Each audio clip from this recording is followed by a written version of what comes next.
Hello, you wonderful people, and welcome to another episode of Super-Fanta-Fi. This big a show where it's about TV shows of the supernatural, fantasy, and or science fictional genre. For today's episode, I'm going to talk about the latest episode of Roswell, New Mexico. A lot of really interesting things went down in this episode, so let's break it down. So first and foremost, we're still at the beginning unclear what it is exactly that Jones wants from Maria. It seems like specifically it's one memory. Obviously, she's not giving him any leeway. She's locked him up in his cell, but he's like, oh, like, you think that's going to work?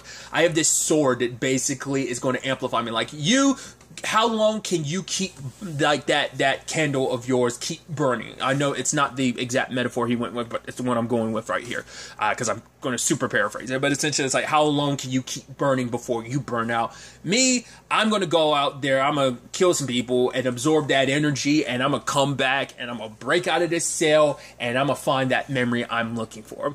So he bounces. And so, obviously, it's up to Liz and the others to try and figure out, like, okay, so how do we handle this situation? Because she's trying to figure out, like, studying Maria and the handprint on her ends up, bringing up the whole aspect of, like, alien DNA can kind of act like a virus when it comes to humans. And so now realizing, and someone had pointed this out before of, like, right, like, it might not have just been recent that Jones had taken over Max. It's like, yeah, someone had suggested, like, the moment Jones, like, touched his heart, that is when it happened. It's like, turns out that is the case. He's been in Max's body for the past 3 days. I mean, to be fair, like, body snatching is pretty hard to, like, figure that out. I mean, once again, like, Noah was able to get away with it so long, running rampant when it came to Isabel. So, like, which obviously, like, the moment those conversations come up, you can immediately tell, like, how it brings up a lot of triggering and terrible memories for Isabel. So it's like now, no, and she ended up bringing up later on about, like, right, like, she knows what it's like to be, like, kind of, a passenger in your own body in that regard. And she hates the thought that, like, her brother, Max, is going through that same thing. Especially as, like, he's running rampant in Max's body, doing all this terrible stuff of killing people. But the whole plan is to kind of do what they did with Noah to kind of nullify his abilities, but what it also would mean, like, if you did it all at once, it takes a while for it to punch in. So Liz's idea is to microdose him, because Gregory's putting together this fundraiser for, raising money for Maria, so they're planning on using that as an opportunity, but it's like, right, kind of getting too close to the lion in this particular case, so. And their best way to kind of track him down, I love Isabel manipulating Pete like that. It's like, right, you stand me, but you can't stand Max more. So, and I love that. It's just like, she's like, oh, like, don't you have your suspicions? Like, wouldn't it feel so good to drag him in front of the sheriff, proving all this stuff? And Pete's kind of like, yeah, it's almost like you know every word of him. She's like, yeah, your mind's pretty shallow, so it's not. But then, like, her kind of doing that, like, almost like cute thing of, like, oh, like, like, I don't know how to describe it in words, just that, like, oh, woe is me, like, if you could help me, like, her kind of leaning into that while she's talking, while she's sweet-talking Pete, or at least his mind, to do what she wants. It's like, cool, so you find Max, and when you do, you let me know, so it's like, right, because they want to make it more of a spectacle to draw him in. Luckily, Pete did find him when he did, because Jones was leading someone else to their death, and before he could do it, Pete showed up, and it's like, yeah, I had to come out here, we lost contact with you, and I turned on the transponder to your card, had to check on my buddy. It's like, oh man, you being such a scumbag, Pete, super works in this case. His connection to the regiment and everything, so. It's like, oh yeah, that's the sheriff. Where I'm like, okay, cool. I was about to say, we never found out how he handled it, because I was like, oh, I was sure that he killed the sheriff. But it's like, oh no, all you had to do was, like, this is not the person you're looking for. Like, you just had to, like, Jedi mind trick her. So, like, of course, like, you were able to just do that. Because, to be fair, the sheriff being murdered, like, regardless, like, you already dropped one body and burnt it up. The last thing you need is more attention on yourself. So it's like, right, I kind of have to make it, especially if the sheriff goes missing, that's going to be a little too much attention. So he gets brought in, and obviously all the questioning. So Liz and Isabel are trying to, like, pretend like everything's okay, and it's like, oh, let's go to this thing. At the same time, obviously things have kind of awakened for Rosa about her abilities, and she's kind of, wondering whether or not now is the time to really dive into that with everything that's going on, and so she wants to help. But it turns out, like, Michael ends up helping her discover, like, her powers isn't just, like, enhanced hearing and just on a regular scale. She can hear the different frequencies that things emit. So it's like, right, you could be our bloodhound when it comes to, like,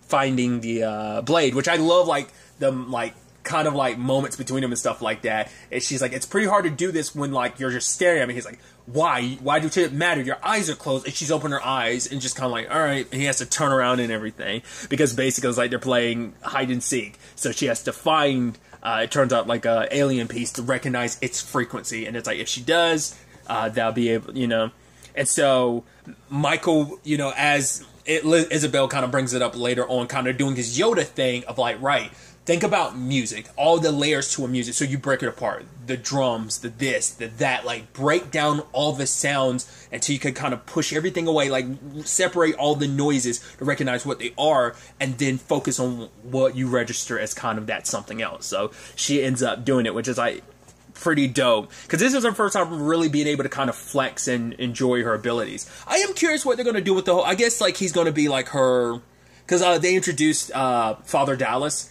I'm curious to see what that dynamic ends up being. I hope that doesn't end up being a situation where like Rosa ends up getting close to him and then like he ends up dying. There's also a part of me that's like, oh, you don't think it's going to be a terrible situation where like Wyatt's going to get his memory back and that whole Dallas thing is going to turn into a racist, ugly thing. I don't, considering everything, I don't see that, but there's still the possibility that Wyatt can get his memories back and ends up going off the deep end. Like, I don't know. It doesn't even have to necessarily be in that factor. Just in general, it could be that Rosa gets close to him, he ends up being a guide, a friend, an ally, and then just like maybe Jones ends up killing him later on or something like, something of that nature. So I'm curious to see ultimately what kind of role he plays, because he kind of guided Rosa this episode, but I'm curious like where that's going to go in the long run. So, but I love that it's both Isabel and Michael who are trying to point her in the right direction. She's almost like, okay, junkyard Yoda, like it's just like, no, he's like, yeah, but because what's the whole thing about like alien puberty kind of sucks. She's like, yeah, I get that. So it's like, she doesn't need you guys. And she's like, shut up, you guys. I can't focus while you guys are like babbling. So they end up finding the sword. And honestly, the moment they found the sword, I was like, it's just obviously Michael was prepared and everything. I figured whatever it was in my head in that moment, I'm like, something's going to go wrong and he's going to accidentally grab the sword. It's going to be like, whoa, how can you grab the sword? It's like the only people that can grab that sword are Max and Jones. I'm like, and so, but I was like, I felt like with the way they handled that, I was like, there's a good chance they're going to draw to a conclusion I had brought up earlier, like, because I had thrown it out there, whether or not, like, just the way because when you look at it in retrospect, it makes a lot of sense, because the series itself, I mean, that's the thing about someone's story. The truth is always somewhere in the middle. We've gotten Nora and Luis's story last season, and now we got Jones' side of things this season. It seemed like all he cared about was Max, and he kind of painted Nora and Luis in a bad light. But it's like, right, why would they be so adversarial? Why would they be so terrible towards him unless he's a really terrible person? And they've let like his sympathies and him being sympathetic and him being able to play that role so well, play them, and it makes sense, like the way the story's kind of painted him, that you wouldn't. The moment he brought up the dictator, that's why I was kind of start being like,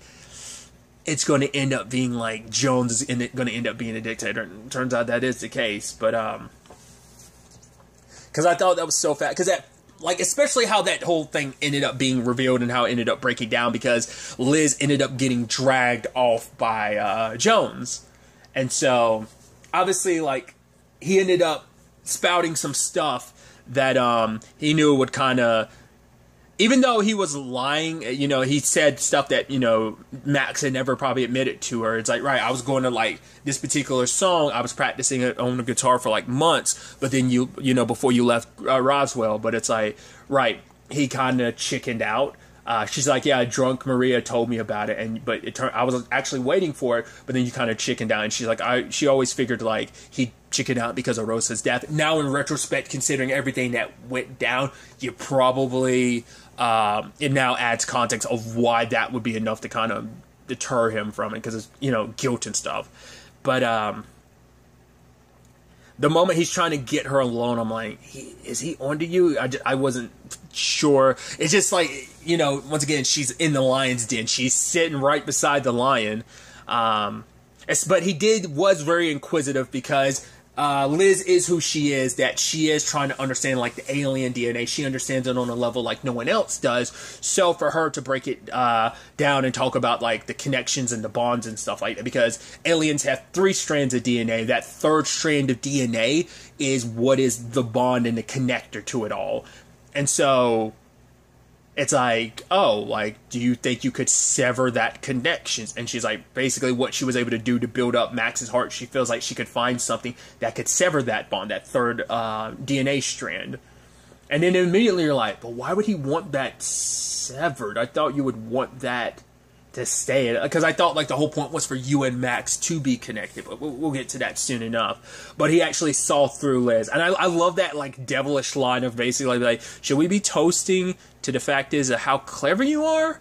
Or how much of a shame it is that your death is basically going to give me the power necessary, give me that last little push necessary to break into Maria's mind. I was like, oh, that line, and just like immediately cut commercial break afterwards. It's like, that was, you know, and obviously Liz was scared and terrified. And especially that moment of him, like, taking the drink and drawing it to the surface. So, like, I was like, did any of that get in him? It's like, no, he's like, I could read, like, Michael's anger, Isabel's nervousness, your desperation. I could feel it all. Like, you guys were like, you were not choreographing.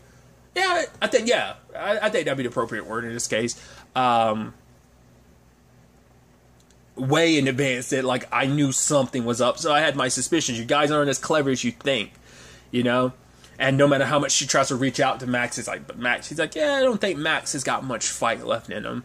But as Liz was running away, Michael and Isabel showed up, which Rosa wanted to be there, but for Isabel, it's like, I know why you want to take a part, like, you want to take part in this, because, you know, what happened with Noah, what he did to you, what he did to me. It's like, I don't want to put that, I don't want to put you in that situation again, because it's like, this time she wants to be able to protect Rosa. Because obviously, like, but also for Isabel, she's motivated because it's like, right, Noah, like, we were able to take him down because it was 3 of us versus it. It was me, Michael, and Max. He ended up dealing the final blow. But it's like, Jones is a whole other beast in his own entirety. But also for Isabel, you know, it's personal because of just the connectivity of, like, how similar this is with the whole thing with Noah. But also it's like, her family is in danger, like her brother, as well as her, you know, her family with, you know, Maria, you know, so it's like, she's got a lot at stake in this, but, despite everything, it's like, yeah, Jones isn't affected by any of what, like, you know, wasn't affected by the, what, you know, Liz tried to drug him with, and so Isabel and Michael try to fight him, especially when he ends up summoning a sword, and then Michael grabs it. I'm like, I love that being the reveal, though. And it's just kind of like, wait, what? How are you grabbing it? I was like, yep. He's like, son, and you're just like, jeez, your dad. So you finally get to meet your dad. You thought you probably would never have to go back to your planet or ever meet him. It's like, yep, he's here in front of you. Once again, it explains the antagonism to why Luis and Nora did what they did, but it also explains, like, once again, what I figured Max was supposed to be. He was supposed to be everything Jones wasn't. Now we know, like, right, Jones was probably the savior, but then he got power, that that power, it tasted so good, and he became the dictator. He got power hunger. Absolute power corrupts absolutely. Max is meant to be the response to that. It's like, right, this is him. Like, the only person who would be able to go toe-to-toe with him is, and that's so interesting to think about, like, because Max doesn't have the same capabilities the way Michael does. Like, Michael's like, oh, like Michael has that more immortality. I guess like when they were copying and cloning him, maybe they purposely removed certain aspects because it's like, right, maybe him being kind of almost the immortal being that he is made him more likely to be, it kind of got to his ego and it made it a lot easier for him. So maybe they got rid of that to make it so that Max could die, because by doing that, making him not the immortal, that they are hoping that that would be enough, because immortality can do something to a mind in certain regards. Like immortal, like in a sense of like most things, like a fire not being able to hurt you at all. So I just think it's so interesting that Michael got that, but Max didn't, even though they're clones. Because you would think Max would have a lot more of that, considering they are closer in DNA than even him and... I mean, because him and Max are exact DNA, whereas Michael is a mixture of someone else's DNA. So you would think that... I don't know.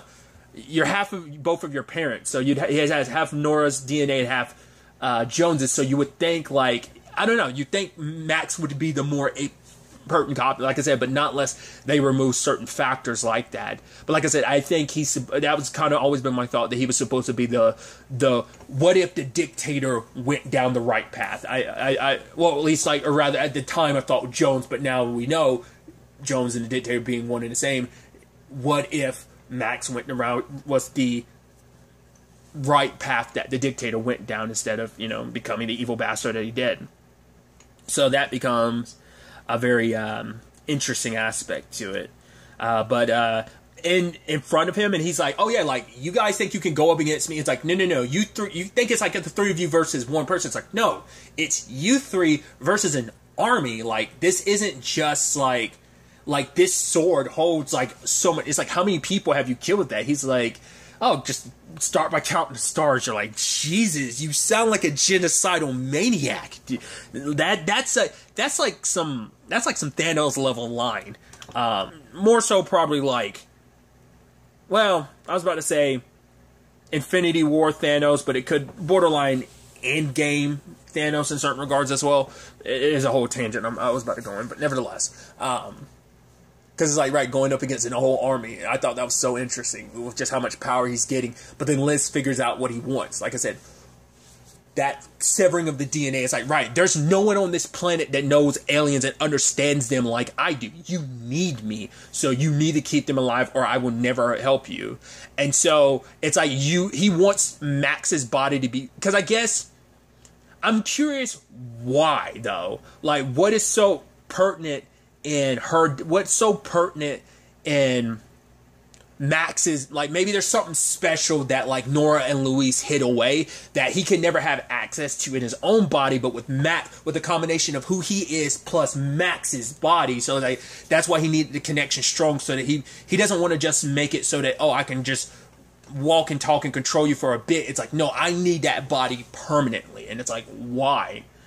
Like, so it had to be, whatever it is that maybe Luis and Nora put in Max to potentially make him stronger than the dictator when the time ever potentially came, that those two would have to duke it out. Which is an interesting element to kind of... God, it makes him and... it's so weird because that makes you... It's like... Because now when you think about it, it's like, right, Max, who was like your brother, is now the clone of your father, kind of making him your uncle in a weird way. But also, it's like, I guess you could also make the argument because you did grow up together. I mean, it's like, there are weird situations like where you have like uncles and nephews that are about the same age, because families are like age situations when people ended up having kids and stuff like that. It happens. I knew people who were in weird situations like that, where like they were about the same age, uncles that were about the same age as their nephews. I was like, that's kind of just a weird situation. It just doesn't seem, it seems weird. It doesn't seem right, but it's like, yeah, just depending on when people ended up having kids at what age. But it's just interesting to think about, because it's like, I guess you'd almost borderline think of him even more so as your brother, because he's almost like a son to Jones as well. Where you're actually his son, Max is kind of pseudo his son. It's just like, how do you, I mean, look, the family trees are weird. I mean, look at Isabella and Maria. So it's like, it's not like it's that strange, but it's just funny when you really like break it down and think about what that means in relation to them. But Jones ends up bailing because luckily Rosa showed up, but she had called the cops ahead of time. It's like, right, you could kill all those cops, but could you do it without drawing too much attention, like without getting into a national news type of thing? So he bounces, and the episode ends with him getting inside of Maria's head, breaking out of the cell, and he takes her to a memory from March 11, 1969, first activation, because Alex's side of the story ties into that, because it turns out, obviously, Eduardo did go and he got Kyle's signature, but when he went there, and like I said, I was under the impression like the people who stole that worked for Eduardo, but I guess it's like, I was about to say not less, were they just straight up regimen people? Because I was like, that's what I'm trying to understand, like, because maybe they explain it. I'm still not grasping like what that was. Is like they found the sword. How did they know to find the sword? Like, I don't know. Well, I guess that whole, once again, maybe this is, like I said, I'm just being stupid and not understanding. But I guess it's Jones manipulated. Like maybe he got inside her head. He pushed them to like do that, you know. And knew exactly where the sword was, and obviously last episode feigning ignorance, like, oh, what, this is what this is. No, because then like if he did like I said, I'm being stupid about it. So I'm like, I'm trying to understand like who those guys worked for. Like, is that clear? Like, I am an idiot. Do explain it to me, because I feel like I'm missing part of that. Like, are we supposed to know who those guys were working for? Like I said, I was under the thought that they were working for Deep Sky, but we find out like Eduardo has showed up right when they had stolen, like they had attacked Kyle, so he tried to defend, and that's when he got hit by the shovel. At least that's what he's claiming. Maybe it's a lie. He's already kind of lied before, so it's like we're still unclear like who, because the whole point was like they were going after. This was all about Max, and obviously Alex is like, "What's this have to? I don't get what this has to deal with Max." It's like because he's an alien, so. Because it turns out Eduardo knows a lot more than Alex kind of thought he did. Because it turns out he ended up finding the Lockhart at Caulfield. And it's like, wait, what was that even doing there? Like, it's like it was built by the aliens, but like how could they have built that in Caulfield? Like when would they have the opportunity to? We find out Trevor was connected to that, which I'm like, I'm trying to remember, like, is Trevor who I think I'm trying to remember. Okay, so I had to look it up to confirm it, because I kept thinking, like, I'm trying to remember, like, Alex was bringing up the whole, like, oh, him chasing me through a field thing. I'm like, is that who I think it was? I had to look it up to confirm it. It was like, yes, it's the character, like, David Anders played like, one of the twins he played last season. I thought that's who it was referenced. I was like, is that? And it's like, oh, home dude's dead. Apparently killed himself, because apparently the reason why he became the psychopath he did is because of the Lockhart thing, that basically, like, he became obsessed with it, and eventually, like, his mind was so crazy that he even forgot, like, what he was looking for the answer in the first place, so he got so lost in that. And even Alex being like, really? You put me on a project you knew that drove someone else insane? But it's like, right, in a day you were able to do something that took people months to figure out and stuff like that, to get to certain conclusions, so... Obviously, that this is all about aliens, and Alex is like, well, maybe you should basically give this to one of them. He's like, obviously, he brings up something interesting where he's like, right, the aliens that came here were from, like, some sort of resistance in a war, and that alien that burned everybody, they, as well as us, were enemies to that particular one.